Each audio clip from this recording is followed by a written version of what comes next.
Good evening, it's Saturday, the 7th of February. You're tuned in to our 6 p.m. newscast, coming to you from Arirang's news centre in Seoul. It's very good to have you with us. I'm Mark Broome.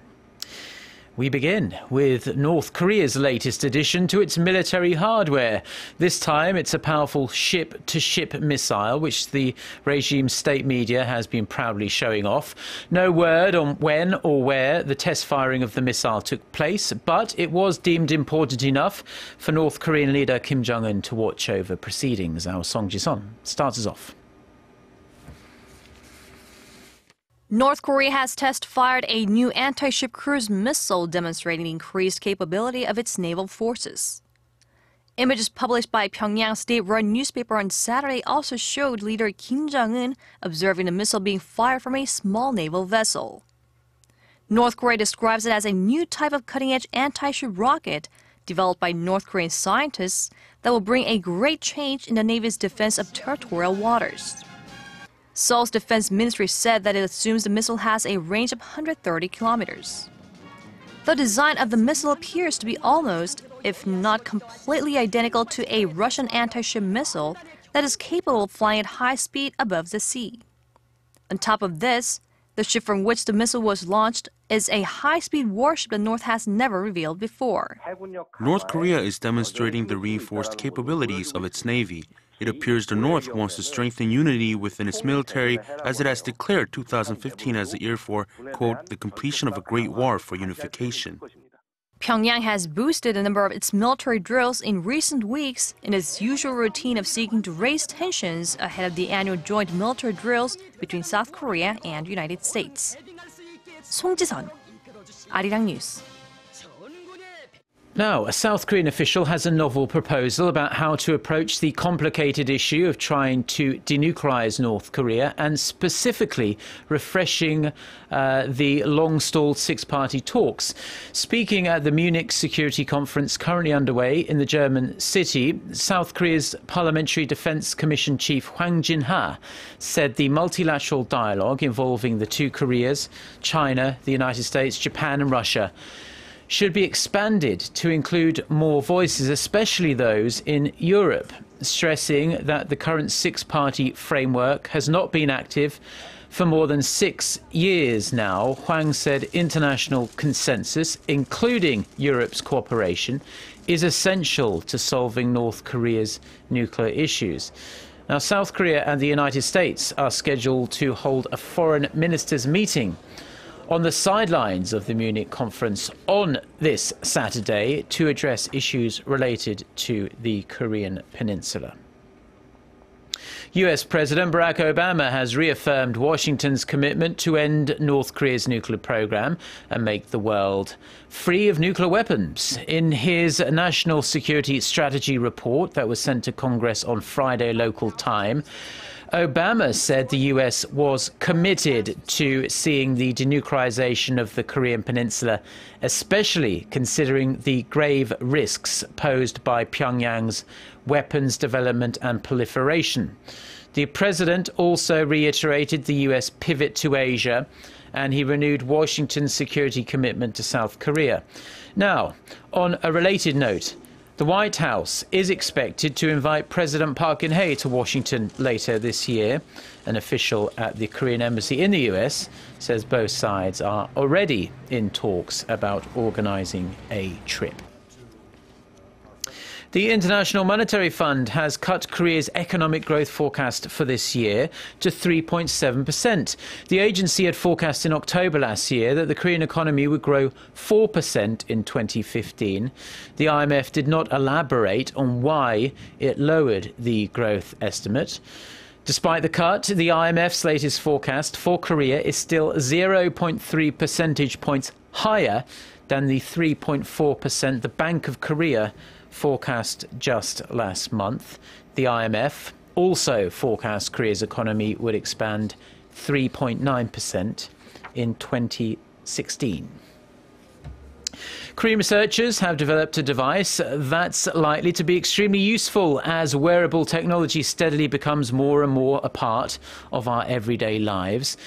It charges batteries using only your body heat, and it was chosen as the top IT innovation of the year by UNESCO. Our Paulie reports.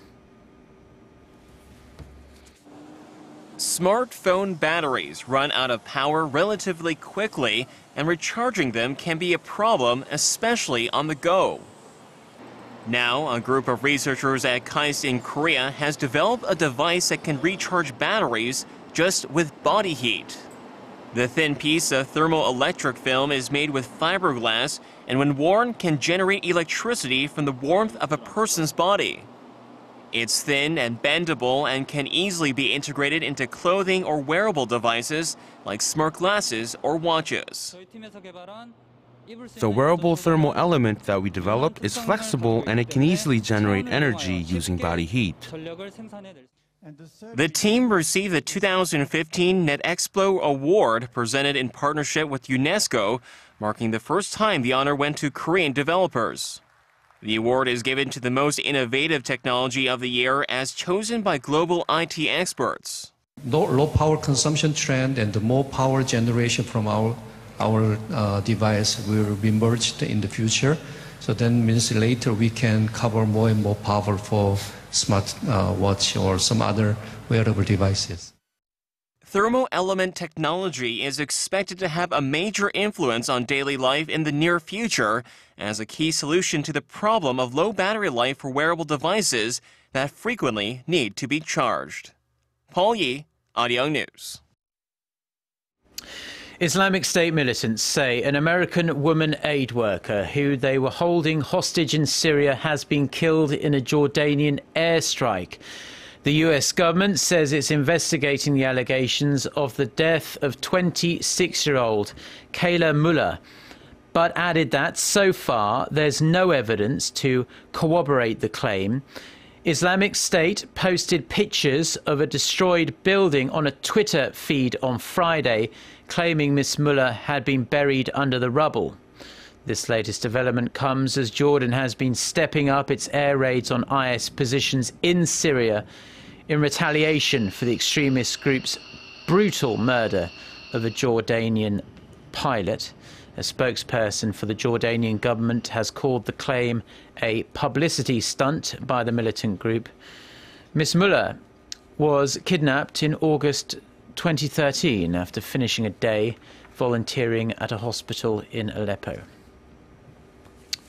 Now, could the world be edging closer to a breakthrough in the Ukraine crisis? It's probably fair to say the prospects still look pretty bleak, but the leaders of Russia, France and Germany have agreed to draw up a kind of peace roadmap that they hope we are going to put to Ukraine's president on Sunday. In discussions they described as constructive and substantive, Russian President Vladimir Putin, France's François Hollande and German Chancellor Angela Merkel talked for about 5 hours in Moscow on Friday. They're going to lay out their plans for eastern Ukraine in a four-way phone call with Ukrainian President Petro Poroshenko on Sunday. Diplomatic efforts to find a peaceful resolution to this crisis also continue in Germany on this Saturday, with officials saying US Secretary of State John Kerry and Russian Foreign Minister Sergei Lavrov will hold discussions on this issue on the sidelines of this year's Munich Security Conference. Now, shifting gears a bit, and if you're a fan of sci-fi movies, you've probably spent time contemplating the existence of wormholes. They are the theoretical passage that provides a shortcut through space-time. Now, they have never been proven to exist, but a new study has confirmed the possibility of their existence. Our Son Jung-in has more. In the movie Interstellar, astronauts depart Earth and travel through a wormhole to another galaxy in search of somewhere else humanity could call home. A wormhole is a theoretical passage that creates a shortcut through space-time. It's like a worm reaching the other side of an apple faster by going through the middle instead of going around it. It was predicted by Einstein's general theory of relativity but has never been proven to exist. Now, scientists in Italy are saying it is possible, at least theoretically, that the Milky Way galaxy could contain a wormhole. The scientists believe that the tunnel could be the size of the galaxy and that it could let people navigate through space-time. This is theoretical proof, thanks to the properties of dark matter, that the existence of wormholes is possible. Wormholes make frequent appearances in sci-fi movies. It remains to be seen if this new study will prompt astronomers to search for tangible evidence of the mysterious cosmic tunnel. 손정인, Arirang News. Now, a little closer to home, let's take a brief look at the weather here in Korea. And most of the country is under clear skies this evening. It's going to be a very cold night indeed, with the mercury dropping to a low of minus 12 degrees Celsius in Seoul, and it will feel even colder with the wind chill factor. It's not going to be much warmer throughout Sunday either. With the daytime high only expected to limp to minus 6 degrees Celsius in the capital. That said, it will be bright and sunny. Now, for those of you watching us overseas, here's a look at the weather conditions in your part of the world.